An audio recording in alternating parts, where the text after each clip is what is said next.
I feel like it's kind of hard to say, but what I perceive is that everything exists simultaneously in the same sphere in different waves. So it's like alien beings are just beings that exist here in a different frequency. So as we recognize different frequencies of being, and that's why people talk about like being able to channel their guides, or like all of these, or demons, or like all of these things are just like different frequencies of recognizing something, right?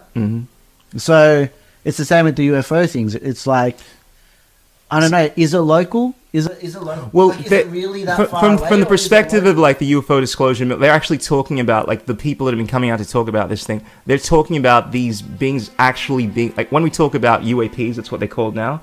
We're talking about a physical, local being here. So not something that's built of our own imagination, like a vision. Where when people are referring to, let's just say UFOs or aliens, we're talking about beings in the flesh that may be terrestrial, so may have origins on this planet, or may have extraterrestrial origins, but whether you want to focus on the lore, just focus on the reports, we're talking about beings that have been interacting like I would interact with you, like in the objective world of subjective objectivity. And like, local. Like, where are they? Are they like over the Antarctic wall? Yeah. Are they in the Earth's core? Are they in the ocean? It's like, you know, they could be anywhere, really. Like, there's so much information that we're not privy to. Well, people say that because, look, here, my perspective on this is, look, granted, lately, people have been coming out speaking about how this stuff is an actual phenomenon. The government has been hiding, information about it. This is stuff that's within the exoteric. And let me just add this. This kind of information, you see, I find this interesting because whereas this stuff is being spoken about more within the, like, mainstream media, this kind of lore has been spoken about for as old as time, not just within the ancient accounts, but in terms of recent events, like recent history. I've read so many reports in regards to the government having encounters with these extraterrestrials. Reports from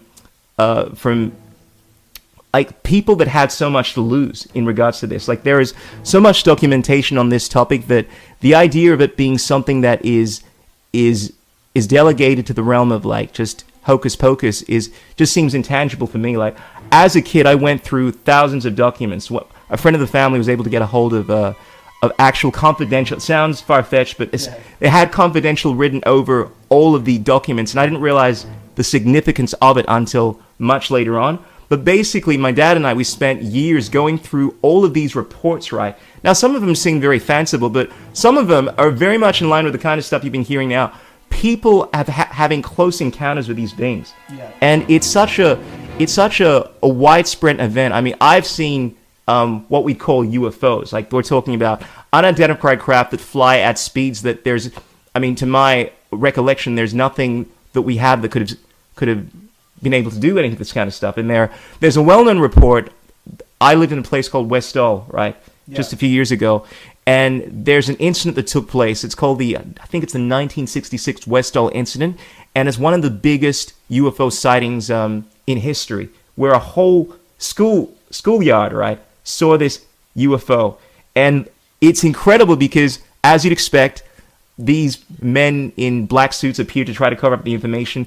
There were teachers that actually took photographs of this thing. There's a kid that actually approached this vehicle, and the people that actually witnessed this thing 55 years later are still talking about this. Like, when I was living in Westall, there was an anniversary that took place, and some guy was trying to find out anyone that lived in the area if they still had recollection of this thing. But the point is that this is a massive event that took place where many people witnessed this, and this kind of phenomenon is something that takes place all around the world. And for someone like me that finds this stuff very fascinating, it's so refreshing to see that it's been spoken about now in a more tangible sense. Like, the media is actually looking at this stuff without laughing at it and realizing that, yes, the government's definitely covering this kind of stuff up. Well, I would also, I don't know, because I feel like the world, like the world and the news, and it's such a theater. It's such a performance.